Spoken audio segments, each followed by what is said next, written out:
വഴിയെ പോയ അടി എരന്ന് വാങ്ങിയ നിങ്ങളുടെ ഓഫീസർ കേസില്ല കേസാക്കില്ല എന്ന് പറഞ്ഞ് തുടങ്ങിയ കളിയാ. ഇനി അവൻ കേസാക്കിയ ആചാര വെട്ടിമുഴക്കി അവന്റെ ശവകട്ടക്കം കൊണ്ടാടേണ്ടി വരും നിങ്ങൾ സഹപ്രവർത്തകർക്ക് സവാലിക്കിരിക്കും. കളിയാ നീ അവരോട് നീ ഒരു ചായ കുടിക്കാം. പോടാ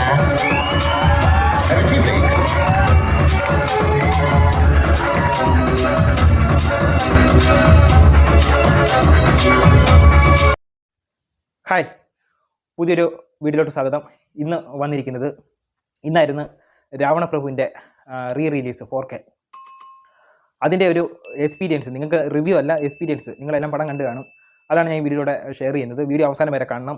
കുറേ ഈ ഒരു രാവണപ്രഭുവിനെ പറ്റി കുറച്ച് നെഗറ്റീവും എനിക്ക് പറയാനുണ്ട്, പിന്നെ ഒരു സജഷനും പറയാനുണ്ട്. അതിന് വീഡിയോ അവസാനം വരുന്ന കാണണം. ഈ ഒരു പടം എന്ന് പറഞ്ഞാൽ 2001 റിലീസായത്. ഇതിൻ്റെ കൂടെ ക്ലാഷ് ഉണ്ടായിരുന്നു. എനിക്ക് ഒന്ന് ഓണം സമയത്ത് കണ്ടാൽ തോന്നുന്നു. എനിക്ക് ഓർമ്മയുണ്ട്, ഞാൻ 2ാം ക്ലാസ്സിൽ പഠിക്കുമ്പോൾ ആ സമയത്ത് ഞാൻ തിയേറ്ററിൽ കാണാത്ത പടം, കാരണം കൊച്ചു വരുവാണ്ട് അങ്ങനെ തിയേറ്ററിൽ അങ്ങനെ കൊണ്ടുപോയി കാണിക്കുന്നത് കുറവാണ്. പിന്നെ ഞാനാണെങ്കിൽ ഈ 10ാം ക്ലാസ് വരെ ഒരു ഗ്രാമത്തിലുള്ള ഒരു പട്ടി കാട്ടിലായിരുന്നു ഞാൻ പഠിച്ചുകൊണ്ടിരുന്നത്. അതായത് മഞ്ഞക്കാല സ്കൂൾ IGMBHS. പിന്നെ +1 +2 ഒക്കെ ആയി കഴിഞ്ഞിട്ടാണ് പിന്നെ ടൗണിലോട്ട് മാറിയതും. പിന്നെ വരുന്ന പടങ്ങളൊക്കെ അത്യാവശ്യം നല്ല പടങ്ങളൊക്കെ പോയി കാണാറുണ്ട്. ഇതിൻ്റെ കൂടെ ക്ലാഷ് വെച്ച പടം എന്ന് പറഞ്ഞാൽ രാക്ഷസ രാജാവാണ്, മമ്മൂക്കയുടെ. രാക്ഷസ രാജാവും നിങ്ങൾ കണ്ടു കാണും. വലിയൊരു സ്റ്റാർ കാസ്റ്റിംഗ് കൂടെ ഒക്കെ വന്ന ഒരു പടമാണ്. പക്ഷേ ഇതിലൂടെ പിടിച്ചിരിക്കാൻ പറ്റിയില്ല.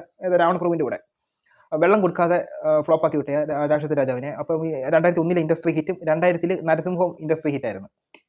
അപ്പോൾ അതിനുശേഷം കുറേ പടങ്ങൾ ലാലേട്ടൻ്റെ പൊട്ടി. പിന്നെ ഇൻഡസ്ട്രി ഹിറ്റ് വന്നത് ബാലേട്ടനാണ് 2003 CID മൂസയുടെ കൂടെ ക്ലാഷ് വെച്ച് ഇൻഡസ്ട്രി ഹിറ്റ് ആയതാണ് ബാലേട്ടൻ. അപ്പോൾ ലാലേട്ടൻ ഇന്നത്തെ കൂട്ട് തന്നെ ആ സമയത്തും ഒരു പോസിറ്റീവ് കിട്ടിക്കഴിഞ്ഞാൽ ലാലേട്ടൻ്റെ പടം വേറെ ലെവലിലാണ് പോയിക്കൊണ്ടിരിക്കുന്നത്.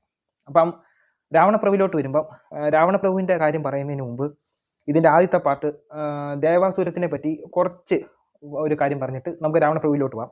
ദേവാസുരം 93 ഇറങ്ങിയത്. ദേവാസുരം എന്ന് പറയുമ്പം മംഗലശ്ശേരി നീലകണ്ഠൻ്റെ കഥ. ലാലേട്ടൻ്റെ ഏറ്റവും വലിയ പവർഫുൾ ക്യാരക്ടറിൽ ഒന്നാണ് ദേവാസുരം. എൻ്റെ അച്ഛന് ഇഷ്ടപ്പെട്ട, എൻ്റെ അച്ഛൻ ഒരു ലാലേട്ടൻ്റെ ഫാനാണ്. ലാലേട്ടനെക്കാട്ടിലും മൂത്തതാണ്, ഒത്തിരി പ്രായം മൂത്തിയാണ് അച്ഛൻ. അച്ഛന് ഇഷ്ടപ്പെട്ട കുറച്ച് കളക്ഷൻ ഉണ്ട്, ലാലേട്ടൻ്റെ ഇഷ്ടപ്പെട്ട കളക്ഷൻ ഉണ്ട്. അതിലൊന്നാണ് ദേവാസുരം. അതിനുശേഷം വന്നെയാണ്, അതിന് കുറേ ഉണ്ട്, എനിക്കറിയാവുന്നത് ഞാൻ പറയാം. ദേവാസുരം, കിരീടം, ചെങ്കോല്, പിന്നെ ആ ലാലേട്ടനെ ഒരു ഓച്ചിറക്കാളയും കൊണ്ട് നടക്കുന്ന ഒരു പടം ഉണ്ടല്ലോ, പാദമുദ്ര. അതിനകത്തെ സോങ് ഉണ്ടല്ലോ, അമ്പലമില്ലാതെ ആൽത്തറയിൽ വാഴും. അത് അച്ഛൻ്റെ ഫേവറേറ്റ് സോങ്ങാണ്. അത് കിരീടത്തിനകത്ത് കണ്ണീർ പോകും. അപ്പം പുള്ളി ഇപ്പം നമ്മുടെ കൂടെ ഇല്ല. Alcoholic is injuries to health. അപ്പം ഇപ്പം ഇല്ല. അപ്പോൾ ആ സമയത്ത് എന്നെ കാണിക്കാറുണ്ട്. എപ്പോൾ ടി വി വന്നാലും അച്ഛൻ ചാനൽ മാറ്റത്തില്ല, എന്നെ ഇരുത്തി കാണിക്കും. അങ്ങനെ ചാനൽ മാറ്റുവാണെങ്കിൽ അപ്പം അടിയാം. അപ്പോൾ അതുപോലെ അച്ഛന് ഇഷ്ടപ്പെട്ടൊരു ക്യാരക്ടറാണ് മംഗലശ്ശേരി നീലാണ്ടൻ്റെ ക്യാരക്ടർ. അത്ര പവർഫുൾ ക്യാരക്ടർ, നെഗറ്റീവ് ഷെയ്ഡുള്ള നല്ലൊരു പവർഫുൾ ക്യാരക്ടറാണ് മംഗലശ്ശേരി നീലാണ്ടൻ. പിന്നെ കഥ ഒത്തിരി വർഷങ്ങൾ കഴിഞ്ഞിട്ടാണ് കാണിക്കുന്നത്. 2001 ഇറക്കിയ രാവണപ്രഭുവിലോട്ട് വരുമ്പം ഇത് എനിക്ക് കാണാനെന്ന് പറഞ്ഞാൽ എൻ്റെ കൊച്ചുനാളിൽ ഇറങ്ങിയ പടമായതുകൊണ്ട് ഇതിനകത്ത് അന്ന് കണ്ട ഒരു നോസ്റ്റാൾജി ഞാൻ തിയേറ്ററിൽ കണ്ടില്ല, എനിക്ക് തിയേറ്ററിൽ തന്നെ കാണണം. അതുപോലെ ഇതിനകത്തെ പാട്ടുകളൊക്കെ എനിക്ക് നല്ല സ്ക്രീനിൽ കേൾക്കണം ഒക്കെ ഭയങ്കര ആഗ്രഹമുണ്ട്. അങ്ങനെ എനിക്ക് നല്ലോണം ഇഷ്ടപ്പെട്ട് ഈ ഒരു സിനിമ എനിക്ക് ഭയങ്കരമായിട്ട് ഇഷ്ടമാണ്. അതായത് നരസിംഹത്തിനെക്കാട്ടിലും എനിക്ക് കുറച്ചും കൂടി ഇഷ്ടപ്പെട്ട ഒരു സിനിമയാണ് രാവണപ്രഭു. അപ്പോൾ ഇന്ന് പോയി കണ്ടത് തന്നെ ഒരു നോസ്റ്റാലജിക്ക് വേണ്ടി കണ്ട. ഇതിനകത്ത് തുടക്കം തൊട്ട് അവസാനം വരെ എല്ലാ സീനും നമുക്ക് തന്നെ അറിയാവുന്ന സീൻ തന്നെയാണ്, എല്ലാ സീനും. അപ്പം ഇതിനകത്ത് ഈ 4Kയിലോട്ട് വന്ന ഈ സിനിമയിൽ ഒത്തിരി സീനുകളൊന്നും ഇല്ല. എക്സാമ്പിൾ പറയുകയാണെങ്കിൽ ഇതിനകത്ത് ലാലേട്ടൻ്റെ, അതിനകത്ത് മംഗലശ്ശേരി കാർത്തികേയൻ്റെ അമ്മ മരിക്കുന്ന ഒരു സീനുണ്ടല്ലോ, അതിനകത്ത് ലാലേട്ടൻ വന്ന് ആ ഒരു ചെയ്തയുടെ അവിടെ വന്നിരുന്ന് കരയുന്ന ഒരു സീനുണ്ട്, അത് ഇതിനകത്തില്ല. പിന്നെ ഒരു പാട്ടിനകത്ത് കുറച്ച് സീനുകളില്ല. തട്ടിക്കൊണ്ട് പോകുന്ന ഏറ്റവും വസുന്ധര ദാസ് പ്ലേബാക്ക് സിംഗറാണ് ഇതിനകത്ത് ആക്ട്രസ്. കന്നഡയും തെലുങ്ക് തമിഴ് ആക്ട്രസ്സൊക്കെയാണ്. കുറച്ച് പടങ്ങളെ ചെയ്തുള്ളൂ, പക്ഷേ കുറച്ച് പടങ്ങൾ കൊണ്ട് തന്നെ ആ സമയത്ത് മുൻനിര ഉള്ള ഒരു ആക്ട്രസ്സാണ് ഇതിനകത്തുള്ളത്. അപ്പോൾ ഇവർ തട്ടിക്കൊണ്ട് പോകുന്നൊരു സീനുണ്ട്. അതായത് ലാലേട്ടൻ തട്ടിക്കൊണ്ട് പോയിട്ട് ഒരു വീട്ടിൽ താമസിക്കുന്നുണ്ട്. അപ്പോൾ അവർ തമ്മിൽ സിങ്ക് ആവുന്ന കുറച്ച് സീന് കാണിക്കുന്നുണ്ട്, അവർ അങ്ങോട്ട് ഇഷ്ടപ്പെടുന്നേയും. അപ്പോൾ ആ സീനൊന്നും ഇതിനകത്ത് കാണിക്കുന്നില്ല, കുറേ സീനുകൾ വെട്ടിയൊക്കെ കളഞ്ഞിട്ടുണ്ട്. അപ്പം ഈ 4Kയിലോട്ട് മാറ്റുമ്പോൾ എൻ്റെ ഒരു സജഷൻ ഞാൻ പറയാം. 4Kയിലോട്ട് മാറ്റുമ്പോൾ ഇന്നത്തെ ചില സീനുകൾ ലാലേട്ടനാണെങ്കിൽ മറ്റേ ആശുപത്രി പൊളിക്കാൻ വരുമ്പോൾ അതിനകത്ത് കുറച്ച് ഭാഗങ്ങളൊക്കെ ബ്ലറായിട്ടൊക്കെ ഇരിക്കുമായിരുന്നു. പഴയ ഒരു ഇതിൻ്റെ പ്രിൻറ്റിൻ്റെ അതൊക്കെ ഒന്ന് മാറ്റിയിട്ട്. പിന്നെ എൻ്റെ ഒരു സജഷൻ എന്ന് പറഞ്ഞാൽ ഈ ഒരു സിനിമ ഇതുപോലത്തേക്കുള്ള 4K ഒക്കെ ഇറക്കുമ്പം കുറച്ചൊക്കെ അധികം ഷൂട്ട് ചെയ്തിട്ട്, കുറച്ചൊക്കെ ഇപ്പോഴത്തെ സ്പടികം ഇറക്കിയിട്ട് വിട്ട് കുറച്ചൊക്കെ അധികം ഷൂട്ട് ചെയ്തിട്ട്, പിന്നെ 2001 ലാലേട്ടൻ അന്ന് കാണിച്ച ഷൂട്ടിംഗ് മേക്കിംഗ് വീഡിയോ ഒക്കെ ഉണ്ടല്ലോ, സിനിമയുടെ മേക്കിംഗ് വീഡിയോ, അതൊക്കെ ഇതിൻ്റെ അവസാനം ലാലേട്ടൻ ചെയ്ത ആക്ടിങ്ങിൻ്റെ ഒക്കെ ഒരു മേക്കിംഗ് വീഡിയോ ക്ലിപ്പും കൂടി ഒരു 2 മിനിറ്റൊക്കെ ഉള്ള ഒരു മേക്കിംഗ് വീഡിയോയും കൂടി ഒന്ന് ആഡൊക്കെ ചെയ്ത് അവസാനം കാണിച്ചെങ്കിൽ കുറച്ചും കൂടെ നല്ലതായിരുന്നു. അങ്ങനെ വേണം ഒരു 4K ഒക്കെ റിലീസ് ഇറക്കാൻ. ഇതെനിക്ക് 4K റിലീസ് ഞാനിത് കണ്ടതെന്ന് പറഞ്ഞാൽ എനിക്ക് ഒന്ന് ലാലേട്ടനെ കണ്ടുകൊണ്ടിരിക്കുക എനിക്ക് ഭയങ്കര ഭംഗിയായി ഈ സിനിമയിൽ. അത് മീശ പിരിച്ച് അവിടെ കറക്റ്റ് ഭംഗി, നല്ലൊരു ഭംഗി ഉണ്ടായിരുന്നു.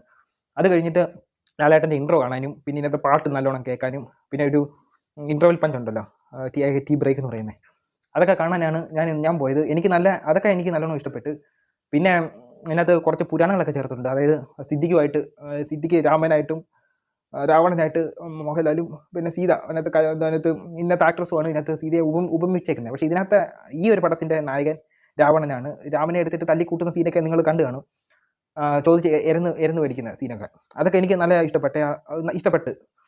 ടോട്ടലി നോക്കുവാണെങ്കിൽ പടം തുടങ്ങി ഇതിനകത്ത് ഒത്തിരി പേര് ഇല്ല. ഇപ്പം ഇതിനകത്ത് രതീഷ് വരുന്നുണ്ട്, പഴയ ഒരു ആക്ടറാണ്. രതീഷിനെ കാണിക്കുന്നുണ്ട്. പിന്നെ ജഗതി ഉണ്ടെങ്കിലും അവരുടെയൊക്കെ ഒരു പ്രസൻറ്റ് നമുക്ക് ഇതിനകത്ത് അറിയാനുണ്ട്. പിന്നെ പഴയ ആൾക്കാരുടെ കുറച്ച് മക്കളുമാരെ മനോജ് കജേനയും ഒക്കെയാണ് ഇതിനകത്ത് മക്കളായിട്ടൊക്കെ അതിനകത്ത് കാണിച്ചു വെച്ചേക്കുന്നത്. ഇതിനകത്ത് സോങ് എഴുതിയേക്കുന്ന ഇതിനകത്ത് BGM രാജാമണിയുടെ BGM. സോങ് എന്ന് പറഞ്ഞാൽ സുരേഷ് പീറ്റർ, രാജാമണിയുടെ BGM, ആ ഒരു ലാലേട്ടന് കൊടുത്തേക്കുന്ന BGM ഒക്കെ എന്തോ കിടില്ല. എനിക്കത് ഞാൻ ചിലവരൊക്കെ പറയാറുണ്ടല്ലോ ഭക്ഷണം കഴിക്കുമ്പോൾ ഇരുന്ന് കാണുന്നുള്ള സിനിമ, ഇതൊക്കെ ഞാൻ ഇരുന്ന് കാണുന്നതായിരുന്നു.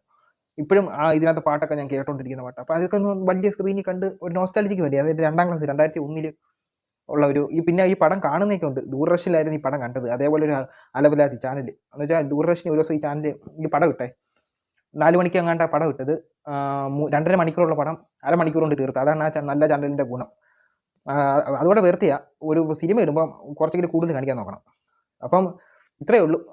നല്ലൊരു എക്സ്പീരിയൻസ് ആയിരുന്നു എനിക്ക് ഈ ഒരു മംഗലശ്ശേരി. പിന്നെ ഇതിനകത്ത് എനിക്ക് നെഗറ്റീവായിട്ട് തോന്നിയെന്ന് പറഞ്ഞാൽ ഇതിനകത്ത് മംഗലശ്ശേരി നീലകണ്ഠനെ കൊന്നു കളഞ്ഞു. അതാണ് ഈ രഞ്ജിത്ത് ചെയ്ത കുഴപ്പം. ഡയറക്ടർ രഞ്ജിത്ത് ചെയ്ത കുഴപ്പം മംഗലശ്ശേരി നീലകണ്ഠനെ കൊന്നു കളഞ്ഞു. അതാണ് അത്രയും പവർഫുൾ ക്യാരക്ടറിനെ കൊന്നു കളഞ്ഞു. അതാണ് ഇയാൾക്ക് പറ്റിയൊരു നെഗറ്റീവായിട്ട് എനിക്ക് തോന്നിയത്. ബാക്കിയെല്ലാം എക്സ്പീരിയൻസ് കിടിലൻ എക്സ്പീരിയൻസ് ആയിരുന്നു. അപ്പോൾ ഇത്രയേ ഉള്ളൂ. അടുത്തൊരു വീഡിയോ വരുന്നത്. ബൈ.